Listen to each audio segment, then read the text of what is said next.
Thanks for staying with us. Digital marketing is important because it connects a business with its customers when they are online, and it's effective in all industries. It connects businesses with ideal customers when they are on Google through the SEO and PPC. I need to find out what these terminologies are on social media. With social media with social media marketing, and through emails with email marketing. Now in 2022, we're destined to see a shift from traditional text-based content towards dynamic, engaging content that offers users an immersive experience such as quizzes and polls, embedded calculators, augmented realities, that's the augmented reality ads. And what are some of the digital marketing trends that you think businesses should look out for 2022? Please let us hear what you have to say. Remember, you can join the conversation. Send us an SMS or WhatsApp to 081-803-84663. You can also tweet at us at WayShowAfrica1 with the hashtag WayShow. It's only Elsie that is digital marketer here, so you're the only one that will ask the question, Vico. Why do you think money cannot say anything? Money. Why do you think I can't say anything? Okay. Aren't we all marketing using digital platforms? We're all marketers. You're even marketing ways with digital. So you can say something. Okay, money. Yes. Ask away. Ask away, please. Ask the question. First of all, I think 2020 defined a lot of things for us, you know, because it just changed. It birthed a new world completely, where we saw so many things being possible, and the physical structures that we're looking at in terms of even business engagements, everything completely went, under.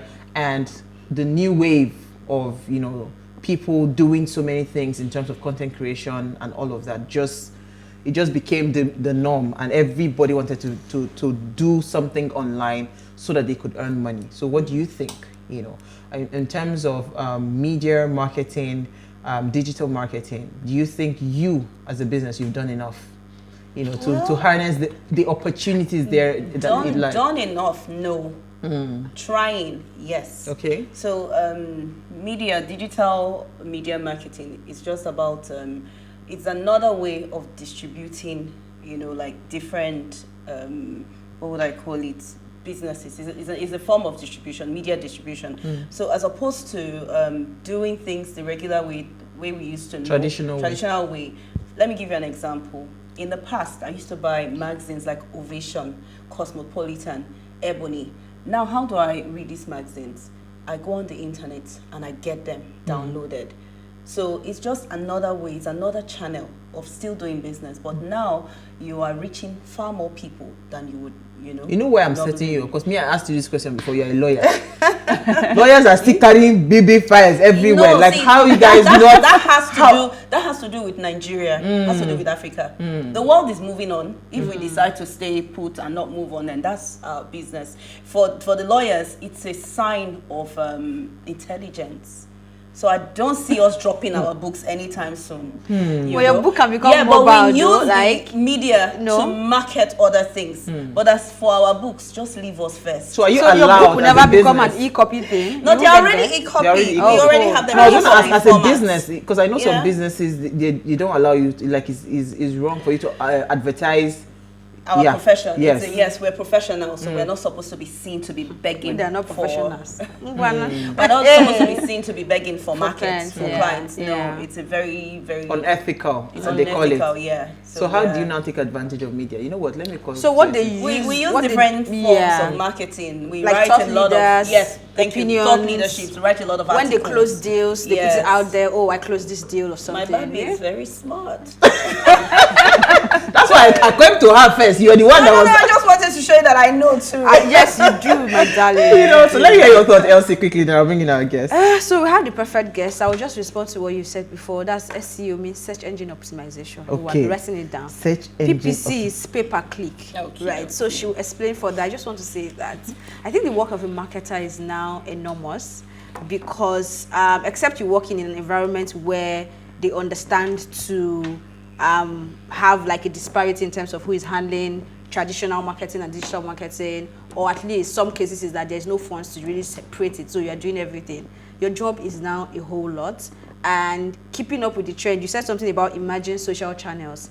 there are different channels coming out every time that if you say, oh, I'm not going to be part of this channel, you're missing an opportunity to grab a market share, and you just have to be there. So it's a whole lot, and digital marketing can be from as little as saying, oh, digital marketing 101, and that's the barest minimum to say, I'm a small business, I'm using Instagram and all that, to now thinking about how to use different marketing channels to gather downloads. You're talking of Transsion, you're talking of Google Ads, you're talking of Facebook Ads. Like, it's a whole lot to keep up with. And I think I just want to say kudos to marketers and digital marketers, because you will likely not sleep. And again, you now have to stay on trends, because you sleep and wake up, something else is new, and you have to keep up. You know, it's interesting as well, but it's very intensive. Nkemdili Uwaje Begho is a seasoned information technology professional with over 15 years of industry experience in Africa's largest emerging economy, with a deep purpose and focus on bridging the digital divide and transforming Africa by harnessing the benefits of digital. Now, currently, she is the CEO of Future Software Resources Ltd, that's Future Soft, one of Nigeria's leading digital and technology solution companies, providing a broad range of solutions for the scaling African enterprise to consistently attract and retain its target audience, optimize its processes, and increase its bottom line. FutureSoft has served over 170 clients across 20 industries and has trained over 1,500 CEOs and executives in digital and social media marketing. So you see why Essie said she's the perfect guest. Might I add, she's a damsel. You know, we like when our tech babes are cute, you know. We just love it like that. But thank you so much for joining us. So I am actually getting to that point where it's becoming important for me to just, whether you like it or not, put it out there. But it gets overwhelming. Like Elsie rightly said, the multiple channels that we're having these days, right? How would a small business, if you're thinking, I want to really, really pursue digital marketing to push my business, right? Because I know that so many things are happening. How would you know which of these platforms, what trends would you follow to know which of the platforms are best, you know, for your business as a small business? Okay, thank you for the question. I think the most important thing really is the fact that every single business is different. So if you're a retail focused business, you use other channels than if you are a professional service business, you know. So the first thing is to really think about what kind of business am I and where is my target audience. So if your target audience is, you know, millennial, Gen Z, then you have to find the channels that those that group of people actually use. But if you are focused on baby boomers, Gen X, then you probably want to use other channels. If you're a law firm, for example, chances are that you would probably use LinkedIn, right? You may use Instagram and Facebook, but you're probably using it for other things, right? So you're not necessarily using it to get clients, but you're using it to create brand awareness. You're using it to showcase your culture, to showcase the people behind your brand, right? Which is also important because you're trying to attract the right type of talent. You're trying to attract people that have the same type of values. You're trying to just also educate, you know, the general consumer. And a lot of the time, when you have multiple sort of layers of channels, you look at where is my primary target audience and you focus on that channel the most. So for me, for small businesses, identify the key channel that, you know, works with your target audience. Yes. Yes, and what you're trying to sell. Absolutely. Yeah, because service versus product also very different again. Okay, we'll get to that, but I still want to stay with the small business question she asked. So as a small business owner, you're juggling a lot of things, you're a lot of things for yourself at the same time. And now digital is important because that's almost an easy way to get a market share and sell out your product, right? How would you advise small business owners to budget what they want to put in for marketing, especially for digital ads, as against how much they spend in terms of getting the products in and packaging and branding it for putting out there? I think it really depends on what is it that you're selling, right? So in marketing, we calculate things like, it's called CAC, which is the customer acquisition cost, right? So that is the cost of actually getting one customer.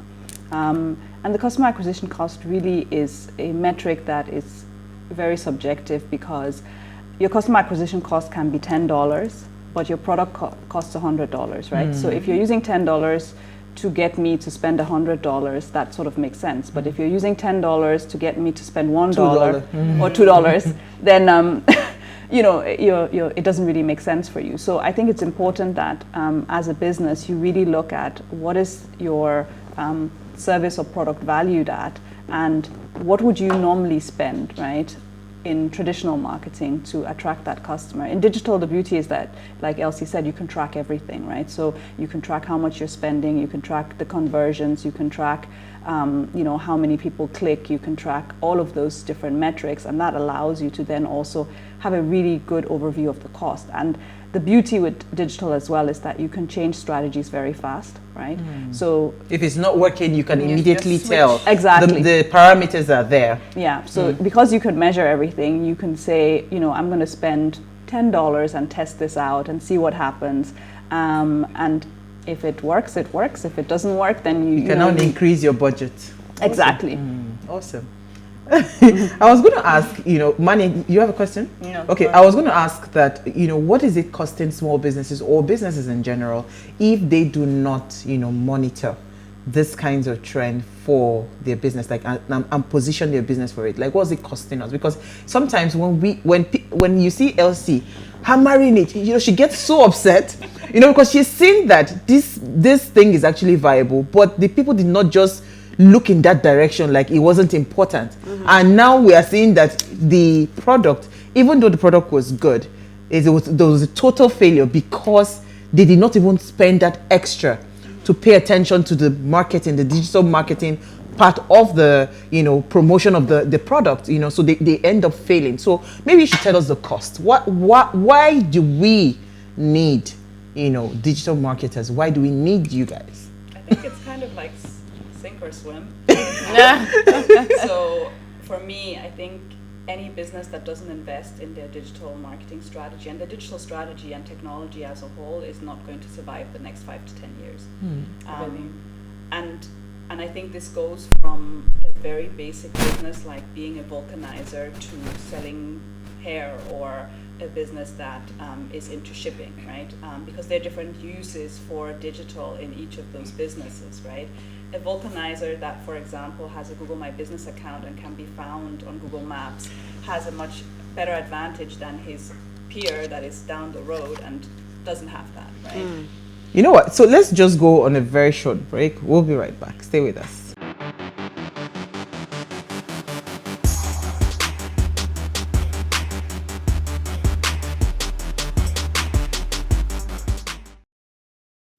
All right, you're still watching Ways. If you just tuned in, we're having an amazing chat with Nkemdili Uwaje Begho on 2022 digital media trends for businesses. This is very important, especially if you're a business that wants to take your business from here to the next level. Now, please let us hear what you have to say. Remember, you can join the conversation. Send us an SMS or WhatsApp to 081-803-4663. You can also tweet at us at Ways Show Africa1 with the hashtag Ways Show. All right, so before we went on a break, do you still want to continue, or you just let Mani just come in with her question? Maybe you should come in, Mani. Yeah, so that she would just elaborate on it. Okay, so we talked about how, or I talked about how I used to buy the hard copy magazines, and now I have to look for them on the internet. So is there any way the uneducated can benefit from media digital marketing? I do think so, and I think literacy, I think, is a concept that we sort of put above digital literacy, but I think during COVID I realized that that's not really the case, right? Because the devices nowadays use voice commands, right? So my son during COVID, he was 4 years old and he couldn't read or write, but he was searching on YouTube, just says, press the mic, Spider-Man, whatever he wants to, you know, and that's when I realized that you don't need to be literate in order to use technology for your benefit, right? You just need to learn how to use the technology. And I think once you show people what the commercial value is of using the technology, then they would put in the work to actually learn how to use the technology. And also, once they see the benefits, they would then also put in the money to actually buy the devices and buy data and things like that. I think the reason why a lot of people who are not literate are, sort of kept out is because in their head it's like, oh, it's expensive. Yeah. I was going to come there because Yeah. let us go there. And also, if you just respond to that, Yeah. the platforms that you would say they make up the internet and the web are actually working to also make everyone inclusive. So you see a Google ensuring that there is Yoruba, there's Igbo, there's Hausa. So like she said, you can just use the prompt and say what you want, and then you get results, and also be part of it. So let's talk the money, Because before we talk the money, you are money. Oh, wow. Because see, that's why people Wait, see, before you we don't talk understand. Look at Nkemdili, she's looking so gorgeous. If she just goes to one small Mama Basira by the corner says, I can change your business. Hold on. I can change your business and transform your business. Mama Basira will look at her. Hey, she look at the shoe. I said she's too expensive for me, and they run away. A lot of people are afraid of budgets when it comes to digital. They just feel like it is expensive. Is that true, or can we demystify that for them? I mean, I think there's a saying that says cheap is expensive, right? True. So, you ask what is the cost? If you know that your business isn't going to be alive anymore in 5 years unless you start investing into digital today, then how expensive is expensive, right? And there are different levels, there are different grades. We work with medium-sized and large businesses, and there are other digital marketing agencies that specialize on startups, they specialize on small businesses. There's also a lot of courses out there. There are also a lot of freelancers out there. So as a small business owner, you don't necessarily need to come to a big agency that you are like, when they send, just the first bill, you're like, oh my God, we're going to die. But I think you can start small. The main thing I think for business owners really is to get educated yourself. What I find is that a lot of business owners are like, no, it's the job of the digital marketer or the IT person. But the truth is that digital marketing without understanding the business strategy is going to fail as well, right? So it's important for you to understand your business strategy, but then also understand what are the different channels that I can use to sort of help my business strategy come to life, right? Because when you don't align your business strategy with your marketing objectives, you're just spending time and money doing things, and it's like treading water. You're in one place, but you feel like you're moving, but you haven't really moved. You're running on the spot. Yeah. So I like that you already mentioned strategy, well, business strategy. I think one of the conversations I've had with her as well is when there was a budget for digital marketing, right?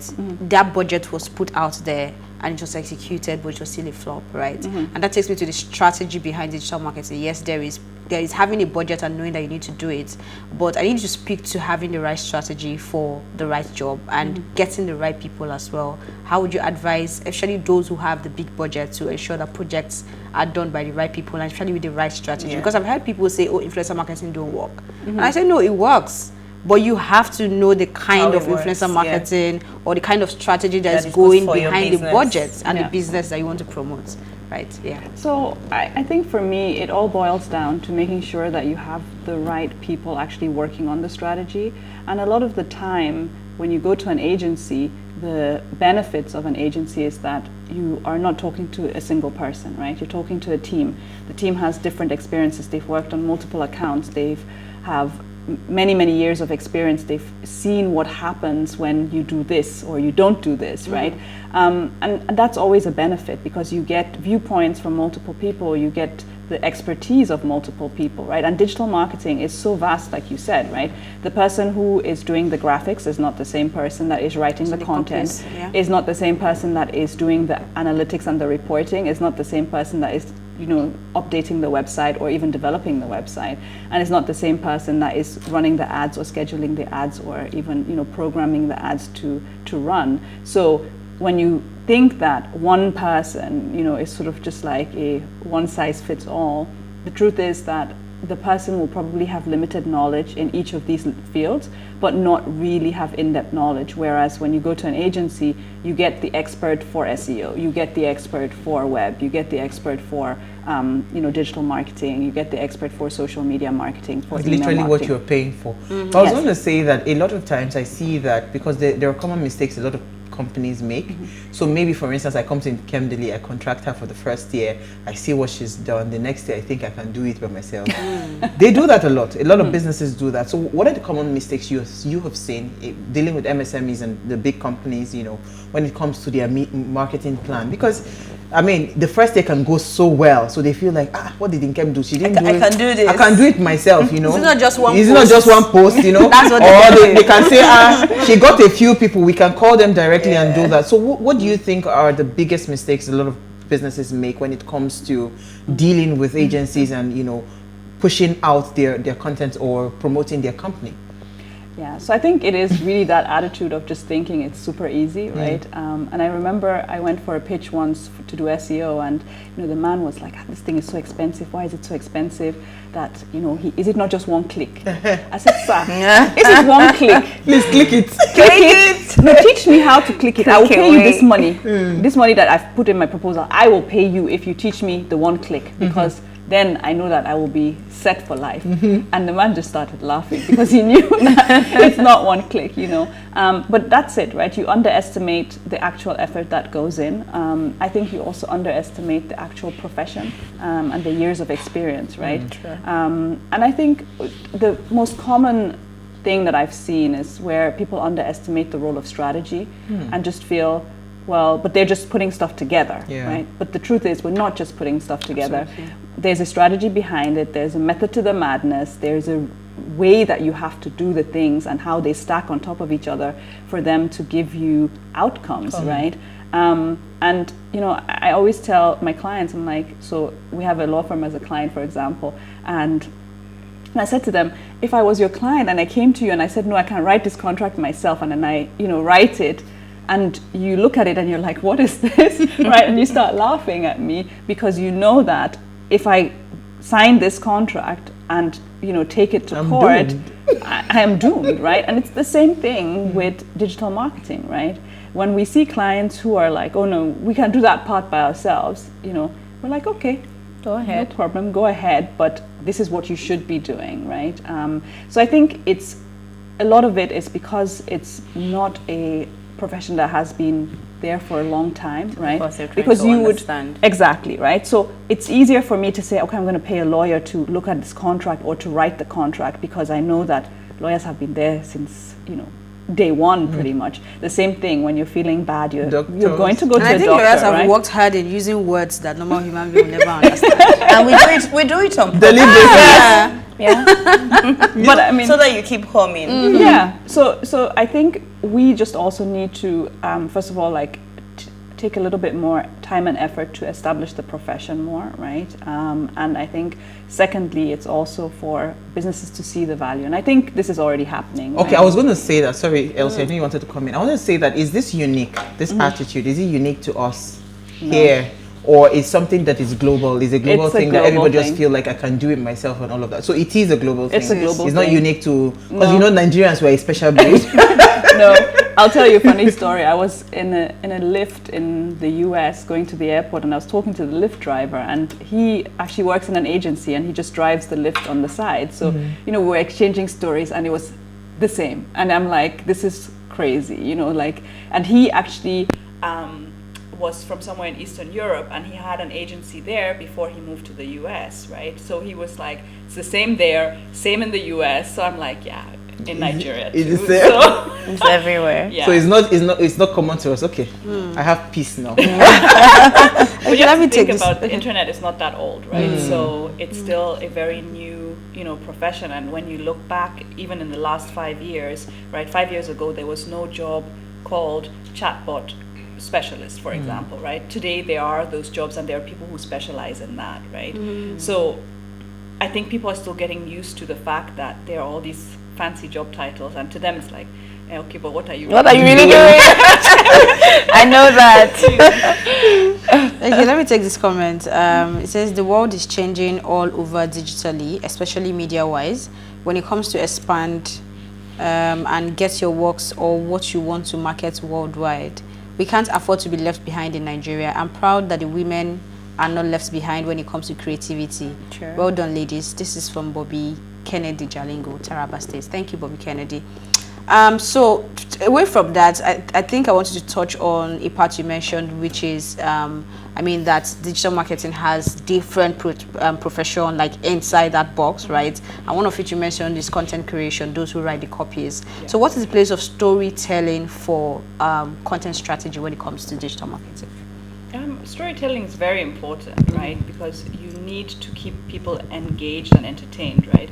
So today, in today's world, people have lower attention spans than a goldfish, So right? annoying.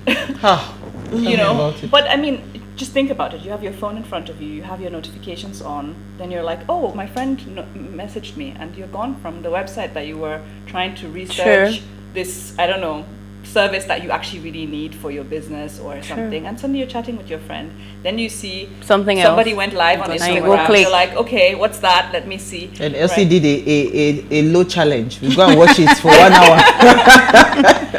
Exactly, right? So I think attention spans are, you know, very, very short. But on top of that, it's also the fact that you really have to create content that stands out, right? So if you create content that is poor, whether it's poor picture quality, right, poor video quality, no one is ready to consume poor because they don't even have time for that anymore. Yes, right? So it's like also, if you look at Nollywood movies, right, the movies that we watched in the 90s, if you put that on today, we would all be like, oh my God, did I actually stay 1 hour to watch this? And you know, those movies were not 1 hour, they were like 2 hours. Like 3 hours. How many hours? Yeah. You know, but now with all the new producers and directors, right, our movies are in the cinemas, people are watching them worldwide, they're on Netflix, the production is amazing. And it's the same thing with digital content, right? Digital content has evolved. So the storytelling part is key to actually keeping your audience engaged, because if you don't have that engagement, you know, then you're really wasting your time on the actual content. Sure. So I wanted to stay on this question that Elsie asked, because yes, engagement in terms of, because for a while it seemed like when you turn on the TV and you're watching commercials, it seems like everybody was just copying everybody. It was almost like nobody was thinking outside of the box, you know. So how do you rate the progress that we've made in terms of originality, in terms of pushing out products, especially for bigger brands, you know, where you're seeing different kinds of ads, you know.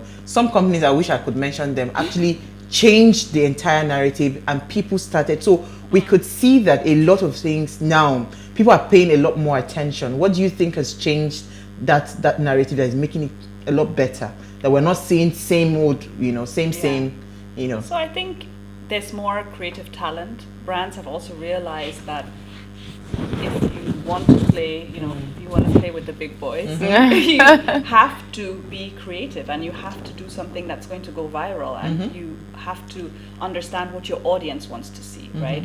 And I think that makes all the difference, right? When you're producing for your audience, and not just because they said we should shoot an ad. So you call Jumoke and Lanre and say, okay, you people jump up and down and then kiss, that's it, right? And then we'll sell our product, right? When you start seeing that, and now because of digital, everything is measurable, right? So you can literally tell the views, everything, exactly, the shares, the reactions. Right? You see the reactions, you see the shares, you see how many people viewed it, you see how many people saved it, you see how many people, you know, how much it went viral, you see people talking about it, right? And that's really what brands want, right? They want that talkability, they want people to, you know, really engage. So I mean, if you look at, you know, the Netflix series The Tinder Swindler, I mean, everybody was talking about it, right?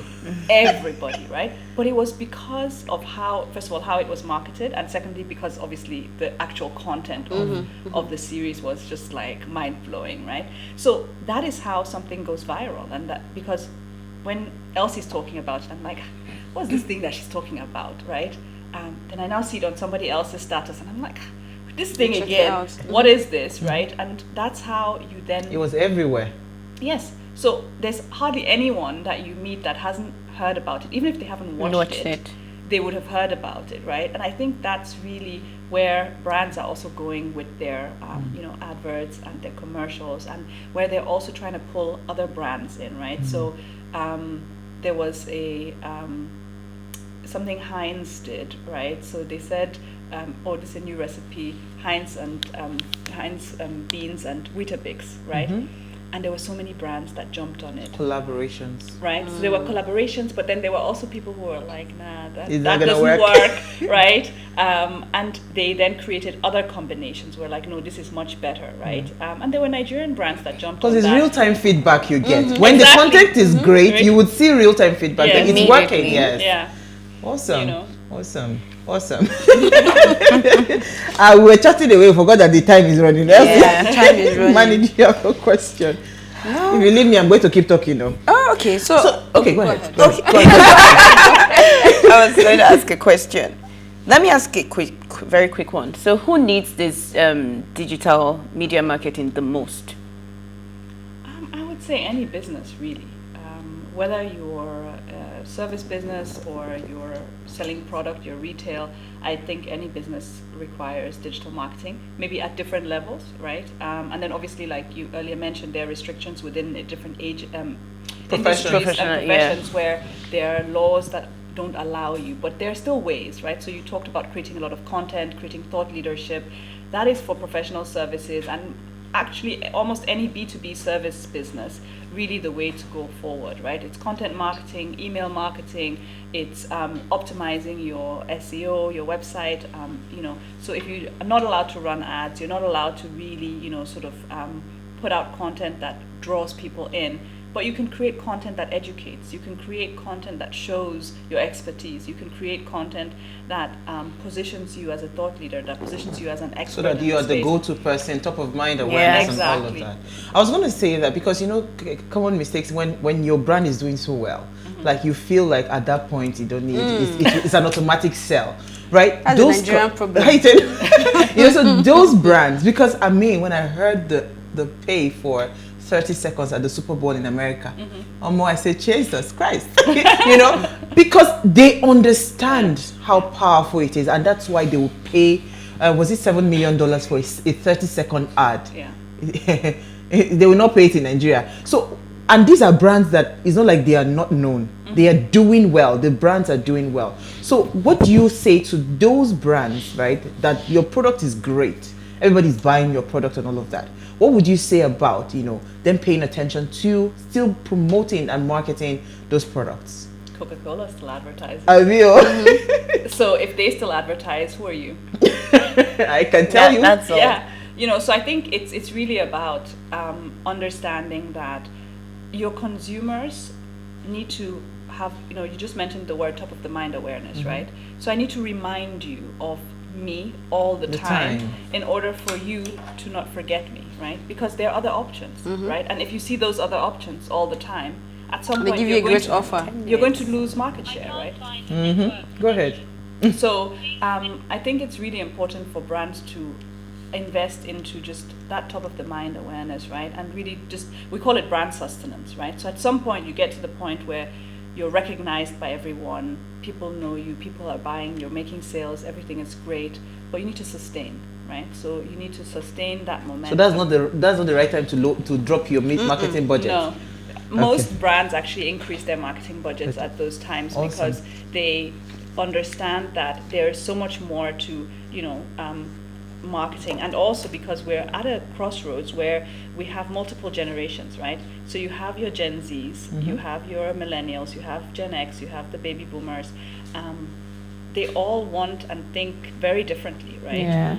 So even between millennials and Gen Zers, the worlds apart, right? In the way they think, in the way they consume things, in the way they approach things, how they want to own things or not own things, right? So it's important to, sort of continue to invest because your consumers are not going to stay young forever. Right? Sure. Or they will not stay old forever, whatever it is. Yeah, whichever it is, right?